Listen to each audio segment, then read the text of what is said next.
മത്സ്യത്തൊഴിലാളികളെ ചേർത്തുപിടിച്ച് കേന്ദ്രമന്ത്രിയും തിരുവനന്തപുരത്തെ എൻഡിഎ സ്ഥാനാർത്ഥിയുമായ രാജീവ് ചന്ദ്രശേഖർ റിവേഴ്സ് ഗിയറിൽ പോകുന്ന തിരുവനന്തപുരത്തിന് വികസനം എത്തിക്കുക ലക്ഷ്യമാണെന്നും രാജീവ് ചന്ദ്രശേഖറിന്റെ ഉറപ്പ്. ഹാർബർ ഉൾപ്പെടെയുള്ള ആവശ്യം ഉടൻ സാധ്യമാകുമെന്ന് ഉറപ്പു നൽകി തീരദേശ മേഖലയിൽ രാജീവ് ചന്ദ്രശേഖറിന്റെ തെരഞ്ഞെടുപ്പ് പ്രചാരണം തുടരുന്നു.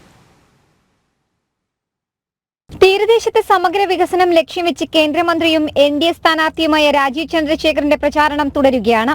കഴിഞ്ഞ 15 വർഷങ്ങളിൽ വികസന മുരടിപ്പ് നേരിടുന്ന തീരദേശ ജനത അവരുടെ ആശങ്കകൾ കേന്ദ്രമന്ത്രിയെ നേരിട്ടറിയിച്ചു. വലിയതുറ പാലത്തിന്റെ വികസനവും ഹാർബറും വേണമെന്ന ആവശ്യം അവർ ആവർത്തിച്ചു പറഞ്ഞു.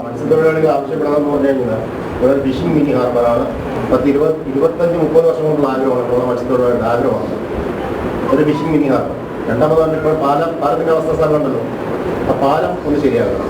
അത് ഇപ്പം ഈ വരുന്ന റബ് സീസണിൽ ആളുകൾക്ക് ഇപ്പോൾ ജീവിക്കാൻ പറ്റാത്ത രീതിയായി.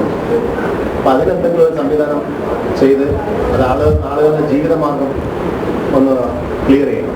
ഉടനടി ആവശ്യങ്ങൾ പരിഹരിക്കുമെന്ന് കേന്ദ്രമന്ത്രിയും എൻഡിഎ സ്ഥാനാർത്ഥിയുമായ രാജീവ് ചന്ദ്രശേഖർ ഉറപ്പു നൽകുകയും ചെയ്തു. വലിയതുറയ്ക്കൊപ്പം തീരദേശത്തിന്റെ സമഗ്ര മാറ്റം സാധ്യമാക്കുമെന്ന് തീരദേശവാസികൾക്ക് എൻഡിഎ സ്ഥാനാർത്ഥി രാജീവ് ചന്ദ്രശേഖർ ഉറപ്പു നൽകി. കേന്ദ്രമന്ത്രിസഭ അധികാരത്തിലെത്തിയ ശേഷം 4 ദിവസത്തിനുള്ളിൽ വലിയതുറ പാലത്തിൽ സമഗ്ര വികസനം സാക്ഷാത്കരിക്കുമെന്ന് മത്സ്യത്തൊഴിലാളികൾക്ക് ഉറപ്പ്. ഞാൻ ഉറപ്പു തരുന്നു 2 സാധനം. ആ പാലം പെട്ടെന്ന് ജൂൺ 4 തീയതി ഇലക്ഷൻ കഴിഞ്ഞ് മന്ത്രിസഭ കോൺസ്റ്റിറ്റ്യൂട്ട് കഴിഞ്ഞ് 4 ദിവസം കഴിഞ്ഞ് എഴുതി വെച്ചോളാം.